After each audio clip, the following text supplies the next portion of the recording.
My name is Natalie. I'm a PhD student working in the Earth Sciences department in Cambridge University. I'm a paleoceanographer, which means I study past changes in the ocean. I'm particularly interested in the changes in circulation speed and the direction of flow that the currents have moved in. So there are very few areas in the ocean where we can form very deep currents. One of these is between Norway and Greenland. And this is because it's very cold and salty between Norway and Greenland, so we can form very dense water that when it sinks and it flows south, it also draws up warm water from the equator, like the Gulf Stream, and this fills the gap. And this is what we call the ocean conveyor belt. So we can simulate the different currents in the North Atlantic by using a perspex tank. If we fill the tank with warm water, which is relatively low density, but then if we have a cup and we fill it with cold water that's had ice in, and we add some salt to make it very dense and colour it blue, then we can pour it in and actually see the cold, dense water filling up the bottom of the tank and flowing to areas where it's less dense, which is exactly what the North Atlantic bottom water does. It just flows to areas where it's less dense, which tends to be to the south. As paleoceanographers, we basically work with sediments, and they come from the bottom of the ocean. So we have to go out into the ocean and we take long cores, which look a bit like drain pipes, and they're heavily weighted, so that when we drop them down through the ocean, they sink into the sediment, well, thousands of meters below the surface of the ocean.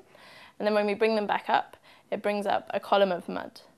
And then what we do in the lab is we cut up that mud into layers, which we can date, so we know, basically like a history book, if we can read them layer by layer along a timeline, and we can then take out what we need from the sediment and analyse it.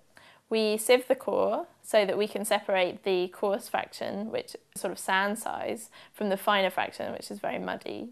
And in the sand size fraction we have shells called foraminifera. Foraminifera are single-celled animals. They live in the surface of the ocean. They eat phytoplankton in the photic zone of the surface of the ocean. Each animal lives about a few weeks. They're dying all the time, and what happens when they die is because they've made their shells out of calcium carbonate, this gets preserved in the sediment, so we can use it. We pick out the species that we're most interested in, and then we dissolve them up and we put them through ion exchange columns in order to separate neodymium from other elements. And then we put the samples into the mass spectrometer. This separates the 143 mass isotope from the 144 mass isotope by using electric and magnetic fields.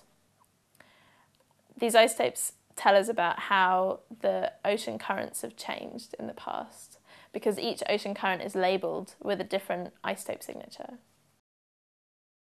Ocean circulation is really closely linked to climate.